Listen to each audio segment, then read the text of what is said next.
زندگی یہ نہیں ہے کسی کے لیے، زندگی ہے نبی کی، نبی کے لیے۔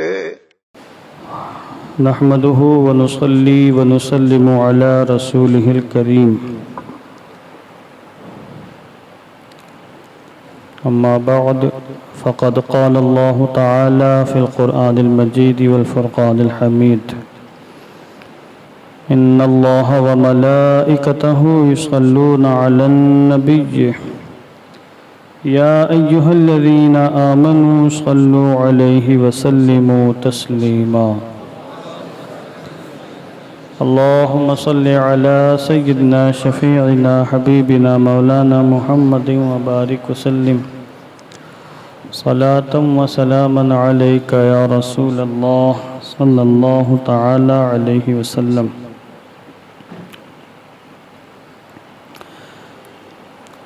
اللہ تبارک و تعالیٰ کی توفیق اور اس کے فضل و کرم سے آج ہم ہفتہ واری درس حدیث کی محفل میں شریک ہیں۔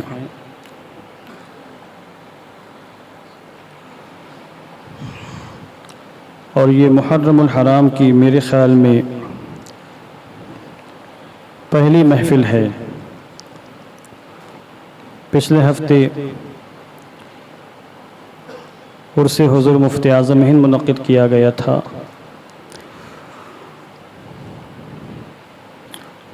یہ میرے سامنے مشکات المصابیح کی جو شرح ہے مرقات المفاتیح، اس کی تیسری جلد ہے یہ، اور اب تک بحمد اللہ تعالی چیدہ احادیث کریمہ تقریباً 920 احادیث کریمہ کا درس ہوا ہے۔ کتاب الصلاة باب الصلاة علی النبی صلی اللہ علیہ وسلم فضلہا، اس میں سے حدیثیں بیان کی جا رہی ہیں۔ تشہد اور تشہد کے بعد پڑھا جانے والا درود ابراہیمی، ان دونوں کے حوالے سے آپ نے روایتیں سماعت فرما لی ہیں۔ اور چونکہ درود ابراہیمی کے سلسلے میں یہاں گفتگو آئی ہے، درود ابراہیمی کے بعد صاحب کتاب نے ان روایتوں کو جمع کیا ہے جن میں آقا کریم علیہ الصلاۃ والتسلیم نے درود کے فضائل بیان فرمائے ہیں، درود پڑھنے والوں کی شانیں بیان فرمائی ہیں، اور درود پڑھنے پر کتنا عظیم ثواب مرتب ہوتا ہے، اس طرح کی روایتیں یہاں موجود ہیں۔ آپ یوں سمجھیں کہ اللہ نے ہمیں جسم عطا فرمایا ہے، ہم جسمانی صحت کا بڑا خیال رکھتے ہیں، اور جسم کو صحیح رکھنے کے لیے طرح طرح کی ہم چیزیں، مرغن غذائیں، پھل فروٹس وغیرہ لیتے ہیں، ڈرائی فروٹس بھی لیتے ہیں۔ اللہ نے بے شمار نعمتیں دی ہیں تاکہ ہم انہیں کھا کر اپنی جسمانی صحت کو بحال رکھیں، ہم توانا رہیں، مضبوط رہیں، بدن ہمارا ٹھوس رہے، دماغ تر و تازہ رہے، اور جسمانی بیماریوں سے محفوظ رہیں۔ تو جس طرح جسمانی صحت اور جسمانی تندرستی کے لیے اللہ رب العزت نے کئی نعمتیں ہمیں عطا فرمائی ہیں، اسی طرح روحانی صحت اور روحانی توانائی کے لیے بھی اللہ رب العزت نے کئی نعمتوں سے ہمیں سرفراز فرمایا ہے۔ ان عظیم الشان نعمتوں میں ایک عظیم نعمت، زبردست نعمت درود پاک کی نعمت ہے۔ اور درود پاک ایسا عظیم الشان وظیفہ ہے کہ جو انسان اس وظیفے کو اختیار کرتا ہے اس کا دل منور ہو جاتا ہے، اس کی نورانیت میں بے تحاشا اضافہ ہوتا ہے، ذہنوں کی گندگی، غلاظت، کثافت دور ہوتی ہے، باطل نظریات دور ہو جاتے ہیں، سوچ میں ستھرا پن پیدا ہوتا ہے، ذہن صیقل ہوتا ہے، اور دلوں کی تاریکی اور مختلف قسم کے آنے والے وسوسے، یہ ساری چیزیں درود پاک کی برکتوں سے دور ہو جاتی ہیں۔ یہاں پر میں چند روایتیں پیش کر رہا ہوں۔ اب اگر آپ اپنی جسمانی صحت چاہتے ہیں تو اچھی غذائیں کھائیں، اور روحانی صحت چاہتے ہیں تو درود پاک کا خوب وظیفہ پڑھیں. جتنا زیادہ وظیفہ پڑھیں گے، جتنا زیادہ ورد کریں گے، روح کو اتنی قوت حاصل ہوگی. اور جب روح کو قوت ملے گی تو اللہ کی عبادت اور اللہ کی بندگی کرنے میں مزہ آئے گا. مزہ اس لیے نہیں آتا کہ روح انتہائی کمزور ہے، تو اس لیے ہم لاپرواہی کا شکار ہو جاتے ہیں یا کسی کے دباؤ میں آ کر اللہ کی بندگی کرتے ہیں. ظاہر سی بات ہے جو بندگی دباؤ میں کی جائے، کسی کے خوف سے کی جائے، تو پھر وہ بندگی نہیں ہے. روحانیت جتنی زیادہ مضبوط ہوگی، سجدہ بندگی میں اتنا ہی زیادہ مزہ آئے گا. اور نہ صرف یہ کہ روحانیت مضبوط ہوتی ہے، درود پڑھنے والا بہت زیادہ اجر و ثواب کا حقدار بھی ہوتا ہے. یعنی یہ گویا کہ نور علی نور، سونے پہ سہاگا ہے. اب دیکھیں چند روایتیں میں تیزی کے ساتھ پیش کروں گا. حدیث نمبر 921 ہے، جس کو حضرت سیدنا ابو ہریرہ رضی اللہ تعالیٰ عنہ نے روایت کیا ہے. یہ میں کئی روایتیں پیش کروں گا، تھوڑی سی تشریح بھی کرتا جاؤں گا. حضرت ابو ہریرہ کہتے ہیں قال رسول اللہ صلی اللہ علیہ وسلم. اب یہ صلی اللہ علیہ وسلم سب سے مختصر درود ہے. اب یہاں بار بار درود کا ذکر آئے گا، رسول پاک کا تذکرہ آئے گا، تو آپ اپنی زبان سے صلی اللہ علیہ وسلم پڑھتے رہیں، زبان پر جاری رکھیں. تو یہ 2 in 1 ہو جائے گا. درس حدیث کی محفل کی برکتیں بھی ملیں گی اور درود پڑھنے کا ثواب بھی ملتا رہے گا.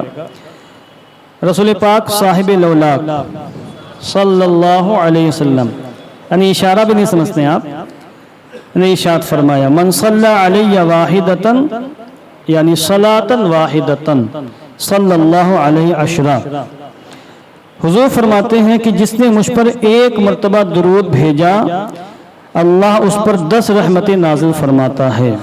آپ بتائیں، کام ایک ہے اور ڈبل ٹبل نہیں، 10 گنا زیادہ ثواب، 10 گنا زیادہ برکتیں، 10 گنا زیادہ رحمتیں. کہیں ملے گا آپ کو کوئی ایسا دنیا کا تاجر، کوئی بھی انسان کہ آپ اس کو ایک دیں اس کے بدلے میں 10 آپ کو دے دے؟ کہیں نہیں ملے گا. یہ صرف اللہ کی بارگاہ میں ملے گا آپ کو. یہاں پر اوپر بھی صلی ہے اور نیچے یہاں بھی صلی ہے. وہاں ہے من صلی، یہاں ہے صلی اللہ. تو صلی کا معنی ہوتا ہے درود بھیجنا، رحمت نازل فرمانا. یہ جو دوسرا والا صلی اللہ ہے، اس کا معنی وہی ہے کہ جو بندہ حضور فرماتے مجھ پر ایک بار درود بھیجتا ہے تو اللہ اس پر 10 مرتبہ رحمتوں کا نزول فرماتا ہے. ہمیں محسوس ہو چاہے محسوس نہ ہو، ہمیں محسوس ہونا ضروری نہیں ہے. کبھی ایسا ہوگا کہ آپ کو محسوس ہوگا کہ ہاں اللہ کی رحمت ہم پر نازل ہو رہی ہے. کبھی ایسا ہوگا کہ آپ کو شعور نہیں ہوگا، محسوس نہیں ہوگا کہ ہم رحمت الہی کے حقدار ہوئے یا نہیں. اصل میں ہوتا یہ ہے کہ یہ دنیا یہ عجائب گھر ہے، ایک قسم کا عجائب گھر ہے. بے تحاشا مصیبتیں، پریشانیاں، مشقتیں، دشواریاں منہ کھول کر ہمارا انتظار کر رہی ہوتی ہیں، جو ہمیں کھا جانا چاہتی ہیں، چبا لینا چاہتی ہیں اور اپنا لقمہ بنا لینا چاہتی ہیں. یہ جو رحمت الہی متوجہ ہوتی ہے تو وہ مصیبتیں ہم تک پہنچنے سے پہلے ختم ہو جاتی، دور ہو جاتی، ہمیں اس کا احساس نہیں ہوتا ہے. کبھی مصیبت آ جاتی ہے تو رحمت الہی متوجہ ہوتی، مصیبت دور ہو جاتی ہے. کبھی مصیبت راستے میں ہوتی ہے اور رحمت الہی متوجہ ہوتی ہے، وہ مصیبت راستے سے ہی ختم ہو جاتی ہے، تو ہمیں اس کا احساس نہیں ہو پاتا ہے. تو احساس ہو چاہے نہ ہو، بہرحال بندہ 10 رحمتوں کا حقدار ہوتا ہے. ابھی اس کی تھوڑی سی تشریح میں آگے بھی کروں گا، چند روایتیں اور دیکھ لیں آپ. یہ حدیث نمبر 922، یہ حضرت سیدنا انس بن مالک رضی اللہ تعالیٰ عنہ سے مروی ہے، جنہوں نے 10 سال تک آقا کریم کی خدمت کرنے کا شرف حاصل کیا ہے. حضرت انس بن مالک سے کئی روایتیں مروی ہیں، گھر کے اندرونی معاملات بھی ان سے مروی ہیں.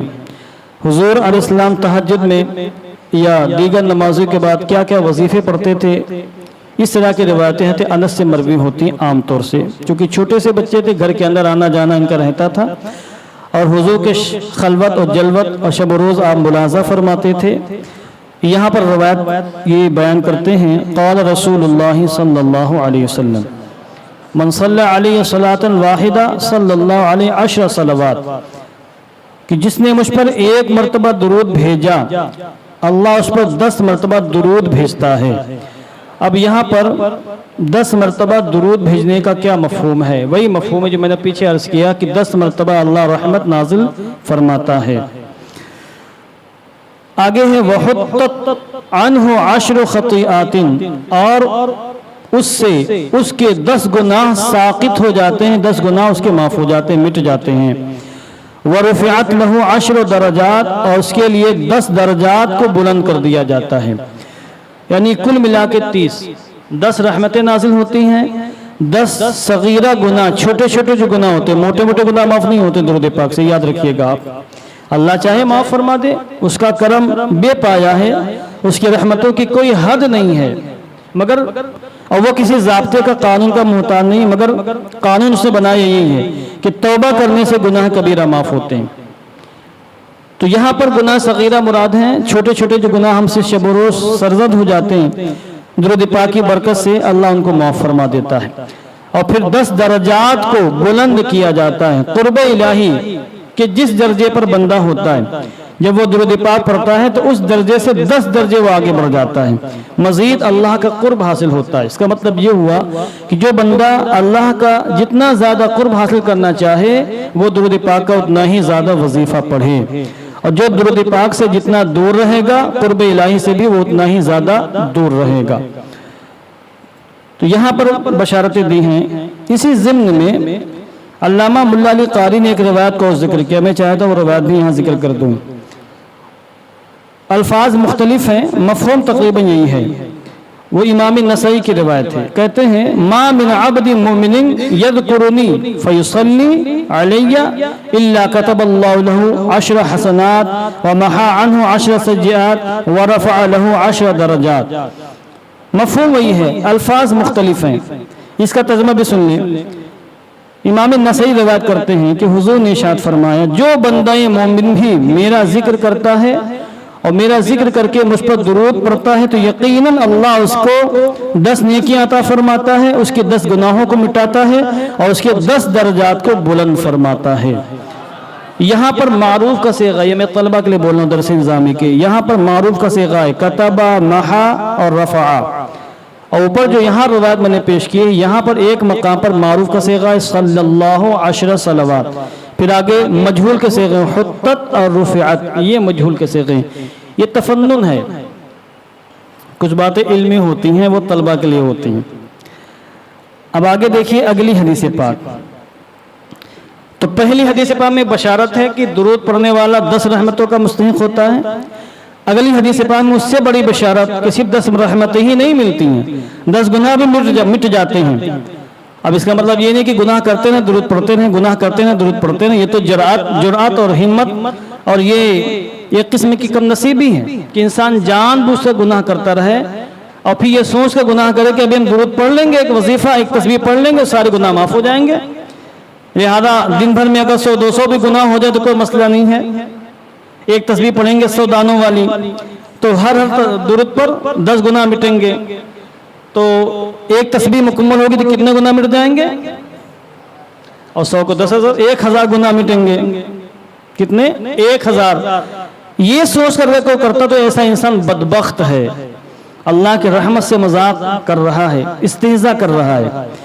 حدیث پاک کا مفہوم یہ ہے کہ بتقاضۂ بشری لا علمی میں اور یا نفس سے مغلوب ہو کر انسان نہیں بچ پایا، نفس کی شرارتوں سے بچ نہیں پایا، گناہوں سے سرزد ہو گئے، تو ایسے لوگوں کے بارے میں بشارت ہے کہ درود پاک پڑھیں تو ان کے صغیرہ چھوٹے چھوٹے گناہوں کو اللہ معاف فرمائے گا۔ یہ مطلب نہیں کہ آپ قصداً جان بوجھ کر کرتے جائیں اور پھر یہ سوچیں کہ اللہ معاف فرما دے گا۔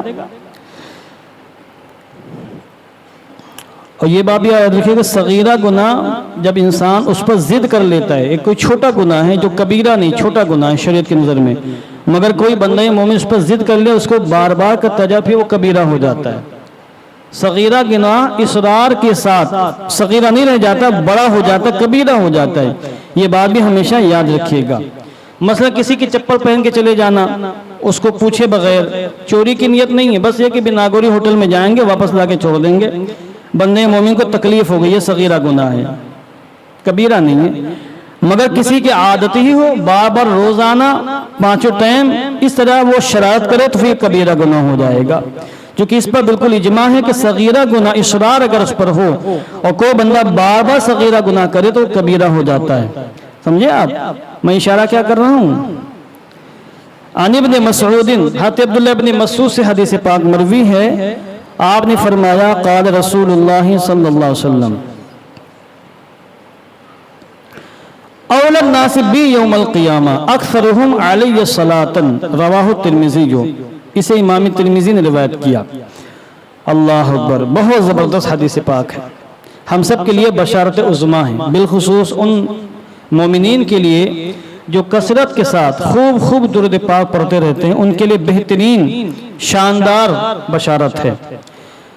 اور حضور علیہ السلام نے ارشاد فرمایا قیامت کے دن میری شفاعت کا سب سے زیادہ حقدار وہ ہوگا. ایک ترجمہ تو یہ ہوا، اور دوسرا ترجمہ یہ کہ قیامت کے دن مجھ سے سب سے زیادہ قریب وہ بندہ مومن ہوگا جو میرے تمام غلاموں میں مجھ پر سب سے زیادہ درود پڑھنے والا ہوگا. تو جو جتنا زیادہ درود پڑھے گا اتنا ہی زیادہ حضور کا قرب حاصل ہوگا. اب اس کا مطلب یہ تو نہیں کہ درود پڑھیں نمازیں چھوڑ دیں، درود پڑھیں گالیاں بکلیں، درود بھی پڑھ رہے ہیں گالیاں بھی دی جا رہی ہیں، درود پڑھ رہے ہیں مال غصب بھی کیا جا رہا ہے، درود بھی ہو رہا ہے، بدکاری بھی ہو رہی ہے، چوری چماری بھی ہو رہی ہے، کم تولا بھی جا رہا ہے، کم ناپا بھی جا رہا ہے، جھوٹی قسمیں بھی کھائی جا رہی ہے، ماں باپ کو تکلیف بھی دی جا رہی ہے، مختلف قسم کے حرام کاریاں بھی ہو رہی ہیں، درود خوب پڑھ رہے ہیں. ایسے کئی لوگ میں جانتا ہوں 1,000 درود پاک دن بھر میں پڑھ رہے ہیں، مگر اس سے بڑے گناہ کبیرہ کر رہے ہیں. مطلب کیا حدیث پاک کا؟ ترجمہ سن لینا اور سبحان اللہ کہہ لینا الگ بات ہے، مگر کسی حدیث پاک کی تہ میں جا کر آپ کو سمجھنا چاہیے کہ حضور علیہ السلام ہم سے کہنا کیا چاہ رہے ہیں. آقا کریم کی گفتگو کو سمجھنا یہ سب کے بس کی بات نہیں، جس پر اللہ کا خصوصی کرم ہوتا ہے، اور محدثین ہیں فقہاء ہیں جن پر اللہ کا خصوصی کرم. اس حدیث پاک کے شرح میں محدثین نے فرمایا ہے، بالخصوص یہاں میرے سامنے ملا علی قاری کی برقات المفاتیح موجود ہے، جو بہت بڑے امام تھے اپنے زمانے کے، ملا علی قاری امام. یہ اس حدیث پاک کے شرح میں فرماتے ہیں کہ اصل میں یہاں مقصود یہ ہے کہ جو شخص حضور کی سب سے زیادہ اطاعت کرنے والا ہے اس کو قیامت کے دن حضور کا سب سے زیادہ قرب حاصل ہوگا. کیوں؟ درود کون پڑھے گا زیادہ بتائیں ایمانداری سے؟ جس کو حضور سے محبت ہوگی، جس کو حضور سے جتنی زیادہ محبت ہوگی اتنا ہی زیادہ درود پڑھے گا، اور جتنی زیادہ محبت ہوگی اتنی ہی زیادہ وہ اطاعت کرے گا.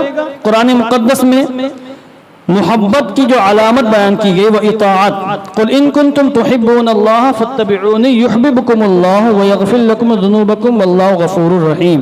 یہ اللہ نے فرمایا اے محبوب آپ اپنی زبان سے اعلان فرما دیں ان کنتم تحبون اللہ، اگر تم اللہ سے محبت کرتے ہو فاتبعونی تو میری اطاعت کرو، میری پیروی کرو، یحببکم اللہ اللہ بھی تم سے محبت فرمائے گا.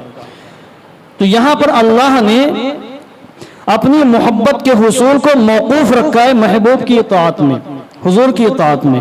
تو حضور کی اطاعت کے بغیر نہ اللہ کی محبت حاصل ہوگی نہ رسول اللہ کی محبت حاصل ہوگی، اور محبت حاصل نہ ہو یہی درود پڑھا جائے تو وہ درود بھی مقبول نہیں. درود وہ مقبول ہوگا جو حضور کی محبت کے بعد پڑھا جائے، اور حضور کی محبت کب مقبول ہے؟ جب حضور کی اطاعت کی جائے. کوئی انسان یہ کہے کہ میں حضور سے محبت کرتا ہوں، اطاعت نہ کرے، پیروی نہ کرے. جیسے میں کہوں آپ میں سے کسی سے میں آپ سے بڑی محبت کرتا ہوں، انا احبک، انگلش میں کیا کہیں گے میں نہیں بولوں گا، چونکہ انگلش میں جو مفہوم ہے دوسرا مفہوم ہو جاتا ہے، پھر وہ اس محبت کا ایک دوسرا مفہوم لے لیا گیا ہے.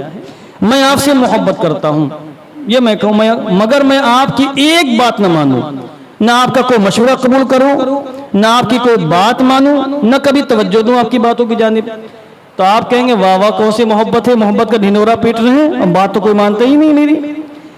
محبت تو تبھی قابل قبول ہے جب محبوب کی اطاعت و محبوب کی پیروی کی جائے. تو جو شخص حضور کی محبت کے ساتھ، حضور کی اطاعت کے جذبات کے ساتھ درود پاک پڑھتا ہے، اس کے بارے میں بشارت ہے کہ اس کو قیامت کے میدان میں اس کی درود پڑھنے کے حساب سے اس کو حضور کا قرب حاصل ہوگا. دنیا میں جتنا زیادہ وہ درود پڑھ رہا تھا، اطاعت کر رہا تھا حضور کی، قیامت کے میدان میں اتنا ہی زیادہ اس کو رسول پاک کا قرب حاصل ہوگا. اور یہ بہت بڑی نعمت ہے، کیونکہ جو حضور کے قریب ہوگا وہ رحمت کے دائرے میں ہوگا، رحمت الہی اس پر متوجہ ہوگی، جہنم سے دور ہوگا، جہنم کی شدت سے، قیامت کی غلظت سے، قیامت کی شدت سے وہ دور ہوگا۔ اور جب عذاب الہی کی چنگاریاں، غضب الہی کی چنگاریاں برس رہی ہوں گی تو اس وقت ان چنگاریوں سے ایسا بندہ مومن محفوظ رہے گا جس کو حضور کا قرب حاصل ہو گیا ہو۔ اس لیے حدیث پاک کو سمجھنے کی کوشش کرنی چاہیے۔ بہرحال یہ میں نے چند روایتیں پیش کی، ایک روایت اور پیش کرنا چاہتا ہوں میں۔ درود پاک پڑھیں، اللہم صلی علی سیدنا مولانا محمد مبارک وسلم، صلاۃ و سلام علیک یا رسول اللہ صلی اللہ علیہ وسلم۔ قال رسول اللہ صلی اللہ علیہ وسلم۔ اب دیکھیں یہاں محبوب سبحانی میں ہے اور یہاں سے مدینہ منورہ ہزاروں کلومیٹر دور ہے، فلائٹ سے تقریباً میرے خیال میں 4.5 گھنٹے کا سفر ہوگا، مگر آپ جو درود پاک پڑھ رہے ہیں اس کا مقام کیا ہے اس حدیث پاک سے سمجھیں۔ یہ مت سمجھیں کہ آپ کا درود حضور تک نہیں پہنچ رہا ہے۔ یہاں پر آقا دو عالم نے بشارت دی ہے، ان للہ ملائکۃ سیاحین فی الارض یبلغونی من امت السلام۔ بے شک اللہ کے ایسے فرشتے ہیں جو زمین میں سیاحت کرتے ہیں، گھومتے رہتے ہیں اور درود کی محفلوں کو، درود کی مجلسوں کو تلاش کرتے رہتے ہیں۔ ہمیں یقین ہے کہ یہاں پر اللہ کی رحمت کے فرشتے موجود ہیں جن کو اللہ نے اس طرح کی محفلوں کو تلاش کرنے کے لیے مقرر فرمایا ہے۔ ان کا کام ہی یہی ہے کہ محفل درود کو تلاش کریں، وہاں بیٹھیں اور پھر سنیں کون کون درود پڑھتا ہے، پھر وہ درود حضور کی بارگاہ میں پہنچائیں۔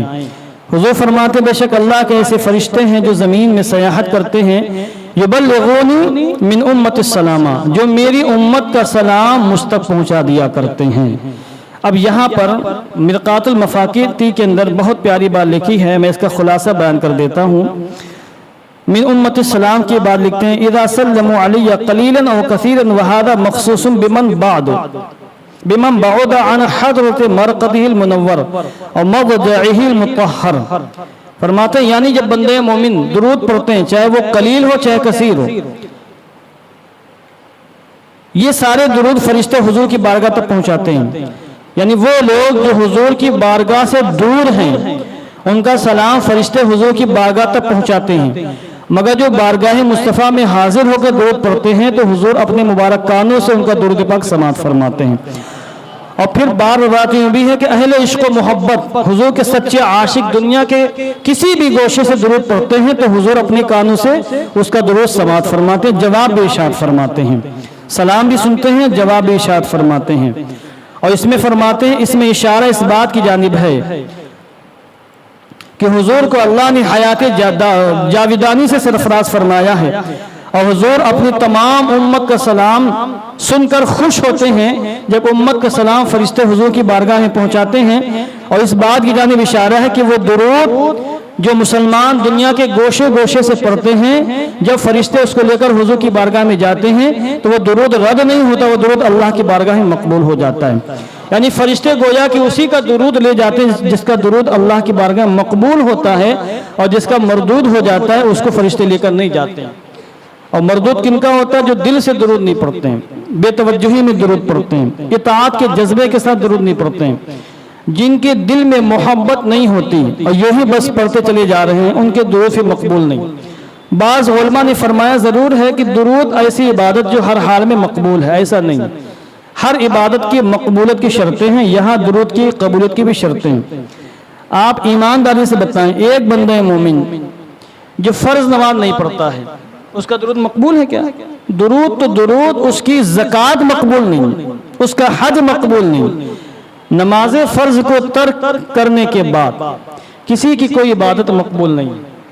نماز فرض کی ادائیگی کے بعد عبادتیں مقبول ہوتی ہیں، اس پر باقاعدہ روایتیں موجود ہیں، احادیث کریمہ موجود ہیں۔